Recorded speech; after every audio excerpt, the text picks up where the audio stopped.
16 April 1937। জনৈক আন্ধ্র ভদ্রলোক শ্রীকৃষ্ণমূর্তি জিজ্ঞাসা করলে, তপ করার সময় কোনো বিষয়ে দৃষ্টি স্থির করব? আমাদের মন উচ্চারিত শব্দের উপর স্থির হয়। মহারিষি: তপ কিসের জন্য? ভক্ত: আত্মজ্ঞানের জন্য। মহারিষি: ঠিক তাই। তপ একজনের যোগ্যতা অনুসারে। চিন্তা করার জন্য একটা মূর্তি চাই, কিন্তু সেটাই যথেষ্ট নয়, কারণ একজন কি অবিরত মূর্তির দিকে চেয়ে থাকতে পারে? সেজন্য মূর্তি ধ্যানের সঙ্গে জপ যোগ করতে হয়। চোখের দৃষ্টির সঙ্গে জপ যুক্ত হলে মনকে মূর্তিতে স্থির হয়ে থাকতে সাহায্য করে। এই চেষ্টার ফলে একাগ্রতা হয়, যা লক্ষ্যে শেষ হয়। সে যা চিন্তা করে তাই হয়ে যায়। অনেকে কেবল মূর্তির নাম নিয়েই সন্তুষ্ট থাকে। প্রত্যেক মূর্তিরই নাম আছে, সেই নামেই ঈশ্বরের সমস্ত গুণাবলী আছে। অবিরত জপে অন্যান্য চিন্তা দূর হয় আর মন স্থির হয়, সেটাই তপ। একাগ্রতা অর্থাৎ নিষ্ঠারূপ তপেরই প্রয়োজন। তপের কি উদ্দেশ্য জানার জন্যই তপ কি জিজ্ঞাসা করা হয়েছিল।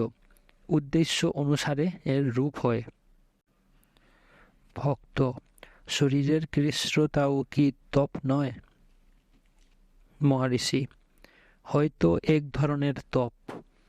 এগুলো বৈরাগ্যের জন্য হয়। ভক্ত: আমি একজনকে সারা জীবন একটা হাত তুলে থাকতে দেখেছি। মহারিষি: সেটা বৈরাগ্য। ভক্ত: একজন তার শারীরিক এর জন্য কষ্ট দেবে কেন? মহারিষি: তুমি একে কষ্ট দেওয়া মনে করছ, অন্য পক্ষে এটা একটা ব্রত, আর একজনের পক্ষে এটা একটা সাধনা ও আনন্দ। ধ্যান বাহ্য বা আন্তর বা উভয়ই হতে পারে। বাহ্য মূর্তি অপেক্ষা জপ বেশি উপযোগী। স্বাভাবিক না হওয়া পর্যন্ত এটা করতে হবে। প্রথমে চেষ্টা করে করতে হয়, আর যতক্ষণ না জপ আপনা হতে হয় ততক্ষণ চেষ্টা চালিয়ে যেতে হয়। যখন স্বাভাবিক হয় তাকেই জ্ঞান বলে। এমনকি কাজ করার সময়ও জপ করতে হয়। সেই যা আছে সেই একমাত্র সত্য। এটা একটি মূর্তি, একটা জপ, মন্ত্র, বিচার বা যে কোনো প্রচেষ্টার দ্বারা রূপায়িত হতে পারে। এরা সবাই মিশে গিয়ে অবশেষে এক অদ্বিতীয় সত্যে পরিণত হয়। ভক্তি, বিচার, জপ কেবল আমাদের অসৎকে দূর রাখার বিভিন্ন প্রচেষ্টা। বর্তমানে অসত্যতাই বাতিক, অর্থাৎ বদ্ধ সংস্কার। সত্য আমাদের প্রকৃত স্বরূপ। আমরা ভুল করে অসত্যকে অর্থাৎ চিন্তা ও জাগতিক কাজকে ধরে আছি। এগুলো থেমে গেলেই সত্য প্রকাশ হবে। আমাদের চেষ্টাকে এদের অপসারণের জন্য নিয়োগ করা হয়। সেটা কেবল সত্যের চিন্তা করেই করা হয়। যদি এটাই আমাদের প্রকৃত স্বরূপ, তবু যেন মনে হয় আমরা সত্যের চিন্তা করছি। প্রকৃতপক্ষে আমরা যা করি সেটা আমাদের প্রকৃত সত্তার প্রকাশের বাধাগুলো অপসারণ মাত্র। এরূপে ধ্যান বা বিচারের অর্থ আমাদের প্রকৃত স্বরূপে ফিরে আসা। ভক্ত: আমাদের প্রচেষ্টার সফলতা কি সুনিশ্চিত? মহারিষি: জ্ঞান আমাদের স্বরূপ, এটা নতুন কিছু নয় যা পেতে হবে। যা অভিনব তা শাশ্বত নয়। এতএব আত্মা লাভ হবে কি না এ বিষয়ে বিন্দুমাত্র সন্দেহের অবকাশ নেই। হৃদয় ও মস্তিষ্ক সম্বন্ধে বলতে গিয়ে শ্রী ভগবান পুরাতন দিনের একটি ঘটনা স্মরণ করে বললেন, একবার কাব্যকণ্ঠ গণপতি মুনি তর্ক করেছিল যে মস্তিষ্কই প্রধান কেন্দ্র, আর শ্রী ভগবান যুক্তি দিয়ে দেখিয়েছিলেন যে হৃদয় তার থেকেও বেশি। সেখানে আরও অনেকে এই আলোচনা শুনছিল। কয়েকদিন পরে একটি ছোট ছেলে N.S. অরুণাচলম, যে তখন অবধি ম্যাট্রিকুলেশন পাস করেনি, তার কাছ থেকে শ্রী ভগবান একটা ইংরাজি কবিতার চিঠি পেয়েছিলেন। কবিতাটির কাব্য কল্পনা বৈশিষ্ট্যপূর্ণ ছিল। তাতে শ্রী ভগবান কাব্যকণ্ঠ ও সমবেত জনগণকে যথাক্রমে হৃদয়, মস্তিষ্ক ও শরীর এবং আবার তাদের সূর্য, চন্দ্র ও পৃথিবীর সঙ্গেও তুলনা করা হয়েছিল। সূর্যের আলো চাঁদে প্রতিফলিত হয়, সেই আলোকে পৃথিবী আলোকিত হয়। অনুরূপভাবে মস্তিষ্ক হৃদয় থেকে চেতনা লাভ করে কাজ করে, যার ফলে শরীর রক্ষা হয়। শ্রী ভগবানের এই উপদেশ রমণ গীতায়ও আছে। হৃদয় প্রধান কেন্দ্র, যা থেকে শক্তি ও চেতনা মস্তিষ্কে বিচ্ছুরিত হয় আর তাকে কর্মশক্তি দেয়। চলচ্চিত্রের প্রত্যক্ষ পর্যায়ের অনুরূপ বাসনাগুলো সূক্ষ্মভাবে হৃদয়ে থাকে, পরে সেগুলো মস্তিষ্কে যায়, সেখানে সেগুলো অতিরঞ্জিত হয়ে প্রতিবিম্বিত হয়। এই জন্যেই জগৎকে একটা চলচ্চিত্র প্রদর্শনী অর্থাৎ সিনেমা শো ছাড়া আর কিছু নয় বলা হয়। শ্রী ভগবান আরও বললেন, যদি বাসনাগুলো হৃদয়ে না থেকে মাথায় থাকত, তবে মাথা কেটে ফেললেই পুনর্জন্ম রোধ করা যেত। কিন্তু তা হয় না। যেরূপ একজন কৃপণ তার সর্বাপেক্ষা দামি সম্পত্তি নিজের কাছে রাখে আর কখনোই তার থেকে দূরে থাকে না, সেরূপ আত্মা স্পষ্টতই বাসনাগুলোকে সযত্নে নিজের কাছে অর্থাৎ তারই মধ্যে হৃদয় রক্ষা করে। সেহেতু বাসনার স্থান আত্মায় অর্থাৎ হৃদয়, মস্তিষ্কে নয়। এটা যে বাসনার অভিনয়ের জন্য রঙ্গমঞ্চ আর হৃদয় তার সাজঘর।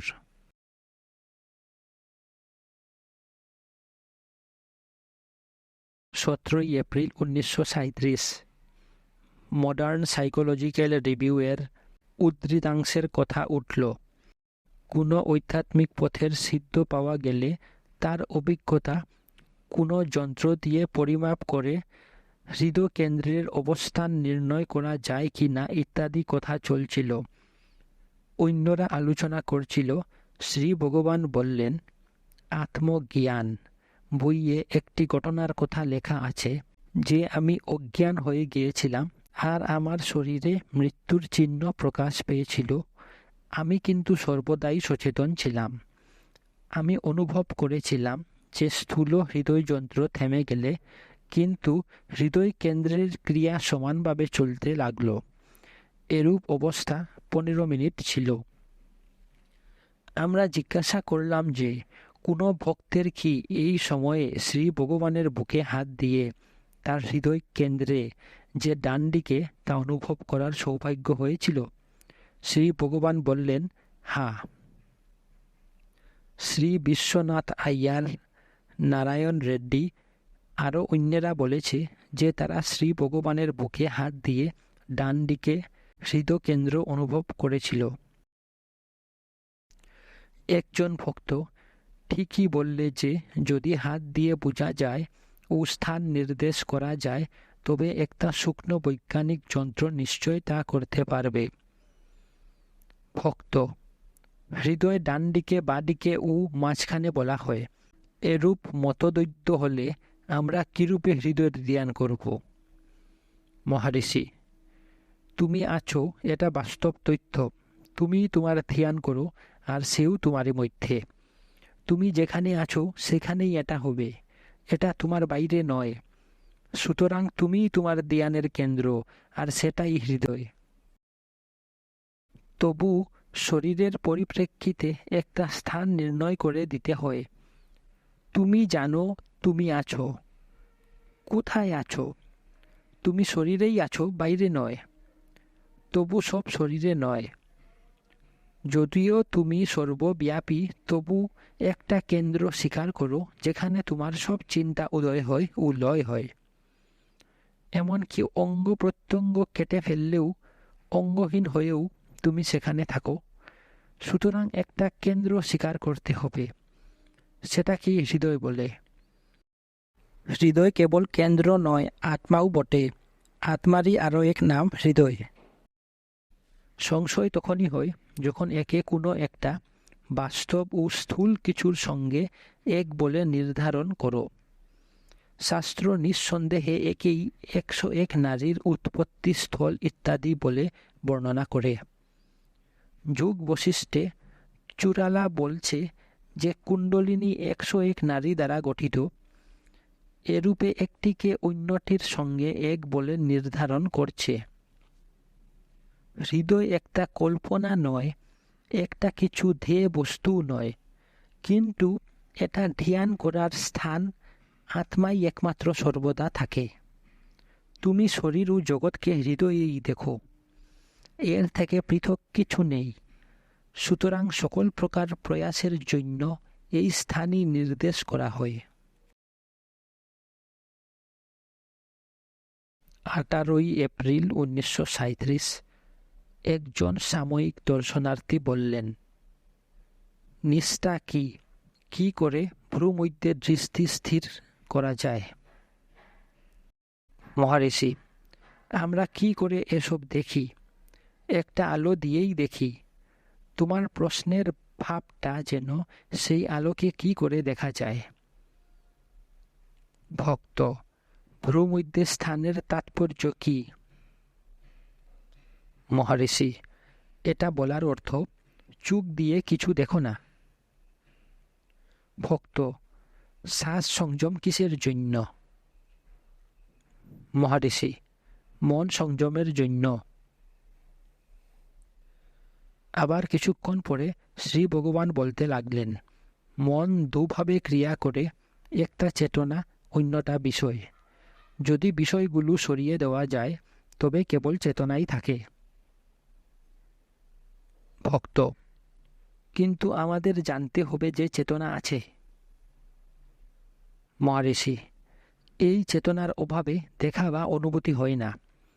ঘুমে তুমি কি দিয়ে বস্তু অনুভব করো? এই বর্তমান অবস্থার বোধও একটা চেতনার জন্য হয়। দেখার জন্য একটা জ্যোতি চাই। এটা দৈনন্দিন জীবনে প্রত্যক্ষ সত্য। সকল জ্যোতির মধ্যে সূর্যের জ্যোতি সব থেকে প্রধান। সে কারণে সহস্র সূর্যের মহিমা এত করে বলা হয়। ভক্ত, আমাদের চোখের পাতা আঙ্গুল দিয়ে চেপে ধরলে একটা জ্যোতি দেখা যায়। আরও একজন প্রশ্নকারী বললেন, এরূপ জ্যোতি দর্শনে কি লাভ? মহারিষি, আমরা পাশে আমাদের লক্ষ্য ভুলে যাই, সেজন্য এটা করা হয়। এই অভ্যাসে অন্য কিছুতে মনোযোগ চলে যাওয়া বন্ধ করার সাহায্য হয়। কোনো বিষয় বা জ্যোতি দেখা যায় কারণ এটা করার জন্য একজন কর্তা আছে। কিন্তু এগুলো দেখা বা না দেখায় কর্তার কি এসে যায়? যদি বুধ অর্থাৎ জ্ঞাতা বা চেতনাকে দেখা যায় তবে দেখার জন্য কোনো বস্তু থাকবে না। বিশুদ্ধ বুধ অর্থাৎ চেতনাই একমাত্র অবশিষ্ট থাকবে। ভক্ত, তবে আর শ্বাস সংযমের কি প্রয়োজন? মহারিষি, শ্বাস দমন বা সংযম মন সংযমের জন্য করা হয়, যাতে মন চঞ্চল হয়ে ঘুরে না বেড়ায়। ভক্ত, এটা কি কেবল মন সংযমের জন্য? মহারিষি, কেবলমাত্র জ্যোতি দর্শন করলেই হয় না। মনকেও একটি মাত্র ক্রিয়ায় লাগিয়ে রাখতে হয়, যেমন হাতির সুর ও শিকল। ভক্ত, একজনের চিন্তামণি অর্থাৎ যার দ্বারা সকল ইচ্ছা পূর্ণ হয় এরূপ মণি পেতে কত দিন লাগে? মহারিষি, চিন্তামণির দৃষ্টান্ত যোগ বশিষ্ঠে আছে। চিন্তামণির তাৎপর্য প্রকৃত স্বরূপ। গল্পটা এরূপ। একজন লোক চিন্তামণি লাভের জন্য তপস্যা করেছিল। তার হাতে হঠাৎ একটা মণি পড়ল। সে ভাবলে এটা কখন চিন্তামণি হতে পারে না, কারণ কদিন বা কতটুকুই বা সে তপস্যা করেছে। সে সেটা ফেলে দিয়ে আবার তপস্যা করতে লাগল। পরে একজন সাধু তাকে একটা চকচকে পাথর দিলে। লোকটি পাথর দেখে ভুলে গেল, কিন্তু পরে দেখলে যে সেটা চিন্তামণি নয়। অনুরূপভাবে আত্মাও অন্তর্নিহিত হওয়ায় তাকে অন্য কোথাও খোঁজার প্রয়োজন নেই। আবার একটা হাতিকে তার মাহুত খুব অত্যাচার করত। একদিন মাহুত হঠাৎ পড়ে গেল। হাতিটা তাকে তখন মেরে ফেলতে পারত, কিন্তু তা করলে না। পরে অবশ্য মাহুত বনে একটা গর্ত করে হাতিটাকে মেরে ফেলেছিল। চূড়ালা এই উদাহরণ দিয়ে শিখিধ্বজের ফুল দেখিয়ে দিয়েছিল। রাজত্ব করার সময়েই তার বৈরাগ্য ছিল। সে যদি আরও একটু এগিয়ে গিয়ে অহংকারকে নাশ করতে পারত, তাহলে রাজত্ব করা কালেই সে আত্মজ্ঞান লাভ করতে পারত। সে তা না করে বনে এসে দীর্ঘ তপস্যা করে 18 বছরেও কোনো উন্নতি করেনি। সে তার নিজের সৃষ্টির দাস হয়েছে। চূড়ালা তাকে অহংকার ত্যাগ করে আত্ম উপলব্ধি করতে বললে শিবধ্বজ আই করে মুক্ত হয়ে গেল। চূড়ালার গল্প থেকে স্পষ্ট বোঝা যায় যে অহংকারের সঙ্গে বৈরাগ্য সাধনের কোনো মূল্য নেই। অন্যপক্ষে অহংকার না থাকলে সমস্ত সম্পত্তি থাকলেও ক্ষতি হয় না।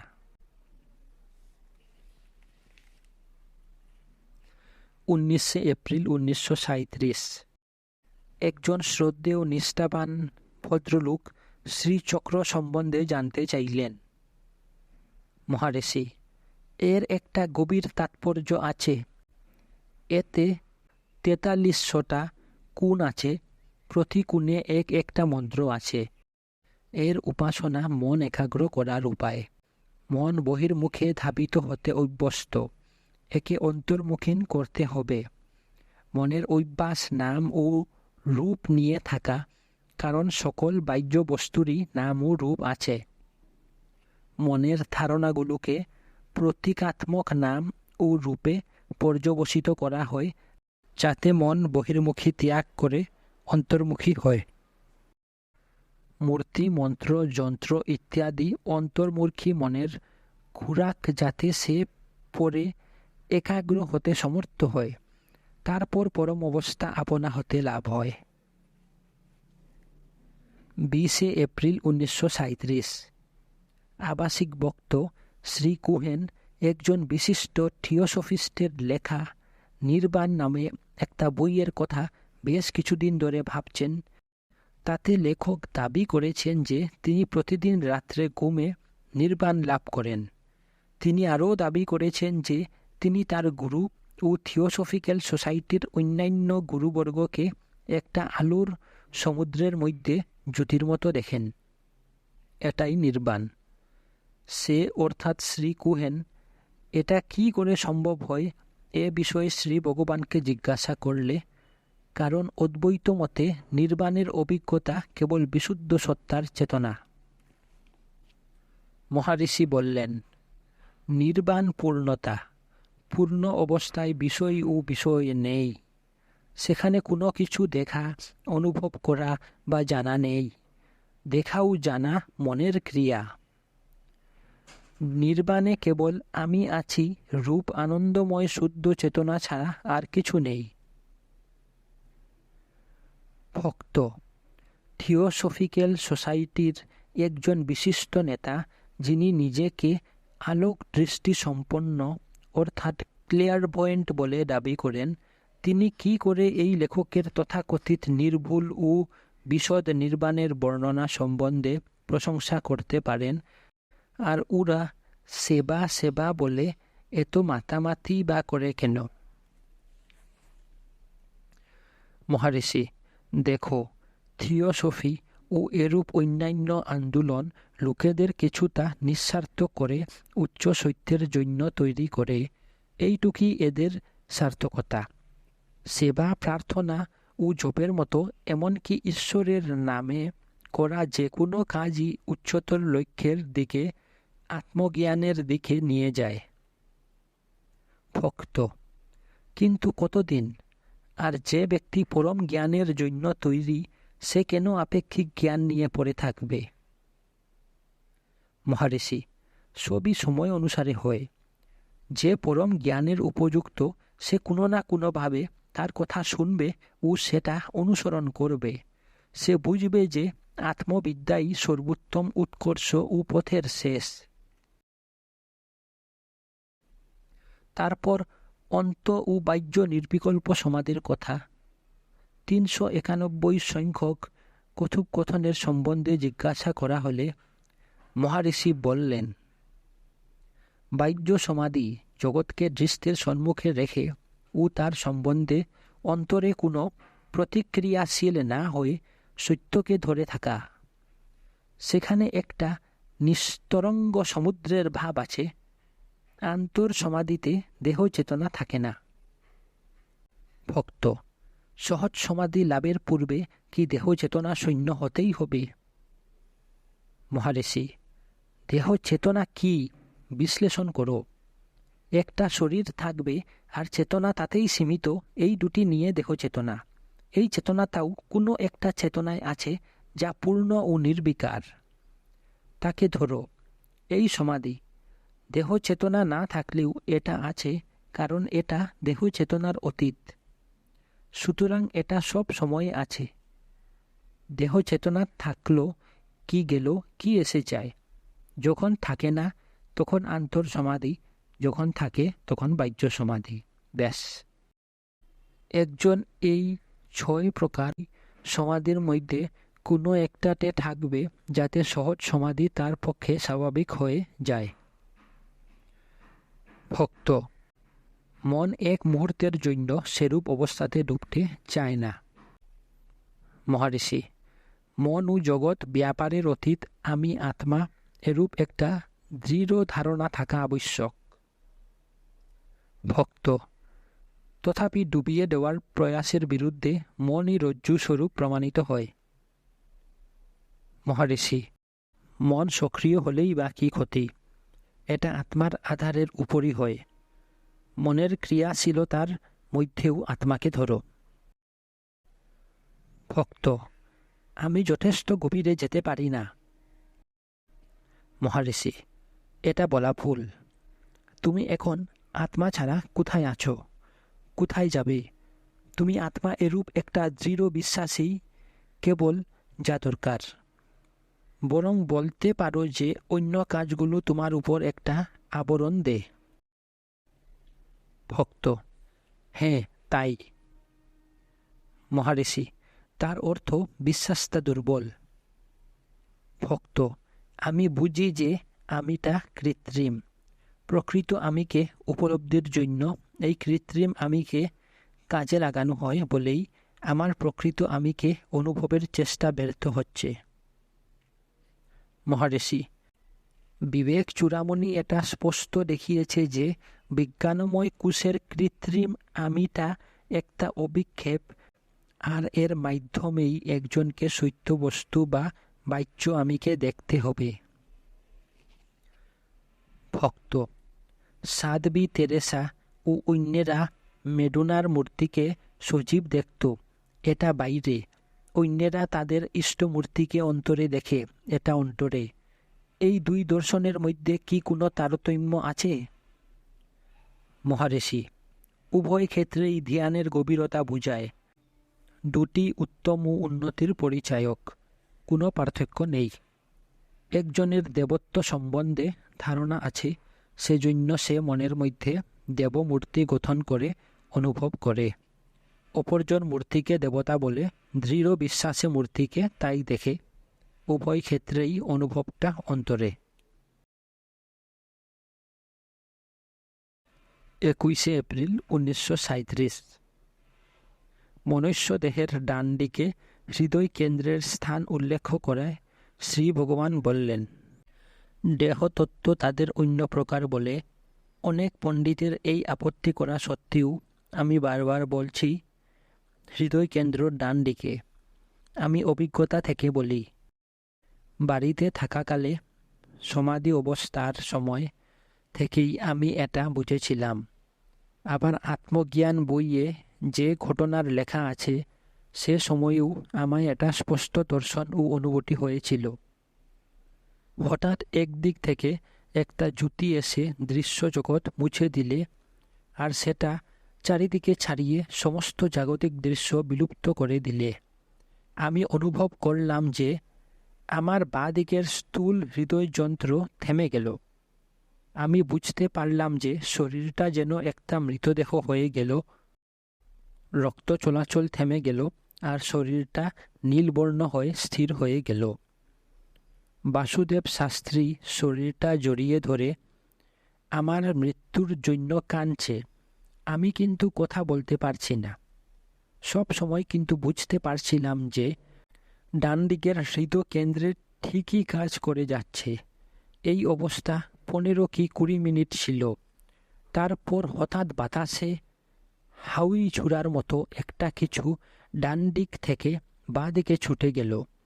রক্ত চলাচল শুরু হলো আর স্বাভাবিক অবস্থা ফিরে এলো। আমি তখন বাসুদেব শাস্ত্রীকে আমার সঙ্গে আসতে বললাম আর আমাদের বাসস্থানে ফিরে এলাম। উপনিষদ বলে 101টা নারী হৃদয়ে শেষ হয় আর 72,000 নারী সেখান থেকে শুরু হয়ে সারা শরীরে ছেয়ে ফেলে। এরূপে হৃদয়ই শরীরের কেন্দ্র। শরীরের অভাবেও এটা অনুভব হয়। বাস্তবিক পক্ষে আমরা শরীরে আছি ভাবতে অভ্যস্ত বলে একে একটা কেন্দ্র বলা হয়। প্রকৃতপক্ষে শরীরও আর সব কিছু এই কেন্দ্রেই থাকে। পূর্বস্মৃতি। একজন মাঝ বয়সী লোক এসে শ্রী ভগবানকে সাষ্টাঙ্গে প্রণাম করলে। তিনি কুশল বার্তা জিজ্ঞাসা করলেন। কয়েক মিনিট পরে শ্রী ভগবানের স্মরণ হলো যে এই একমাত্র লোক যাকে শ্রী ভগবান একবার চোর মেরেছিলেন। এটা 30 বছর আগে ঘটেছিল। শ্রী ভগবান মুলাইপল তীর্থে বাস করতেন। জটাস্বামী নামে একজন কাছেই বাস করত, অর্থাৎ অমরথু গুহায়। এই লোকটি তখন 8 বছরের ছিল। সে সবার সঙ্গে এমনকি শ্রী ভগবানের সঙ্গেও দুষ্টামি করত। একদিন সে শ্রী ভগবানকে গিয়ে বললে যে জটাস্বামী একটা বালতি চাইছে। অনুমতি না নিয়েই সে একটা বালতি নিয়ে চলে গেল। সেবক পালানি স্বামী তখন সেখানে ছিল না। সুতরাং শ্রী ভগবান ছেলেটির পিছনে পিছনে জটাস্বামীর গুহায় গেলেন। ভগবান সেখানে পৌঁছাবার আগেই ছেলেটি তাকে বলেছে যে ব্রাহ্মণ স্বামী অর্থাৎ শ্রী ভগবান একটা বালতি পাঠিয়েছেন। জটাস্বামী ভাবতে লাগলো যে কেন তিনি পাঠালেন। একটু পরে মহারিষি সেখানে পৌঁছালেন ও যা হয়েছে সব শুনলেন। সুতরাং তিনি তাকে একটা চোর মারবার জন্য হাত তুললেন, কিন্তু মন চোর মারতে সায় দিলে না। তিনি নিজের সঙ্গে তর্ক করে ঠিক করলেন যে ছোকরাটাকে চোর মারা উচিত আর তাকে মারলেন। আবব ভৈয়ের একটা তামিল কবিতা আছে। তাতে প্রাণ যেন জটরকে সম্বোধন করে বলছে, হে জটর, তোমার সঙ্গে থাকা কি দায়? যখন খাবার পাওয়া যায় না তুমি উপবাস করো না, কিংবা যখন বেশি পাওয়া যায় তখন নিয়ে জমিয়ে রাখো না। যখন আর যতটুকু তোমার প্রয়োজন তুমি তাই নাও। তুমি আমায় বড় বিরক্ত করো, কোনো শান্তি দাও না। শ্রী ভগবান একে এইভাবে বদলে দিলেন। জটর যেন প্রাণকে বলছে, হে প্রাণ, তুমি কি বিরক্তিকর, আমাকে একটু শান্তি দাও না, বারবার ভরেই চলেছ, তোমার সঙ্গে থাকা কি দায়? এই বলে শ্রী ভগবান হাসলেন। তিনি প্রায়ই বলেন যে তাকে প্রয়োজনের অতিরিক্ত খাওয়ানো হয়।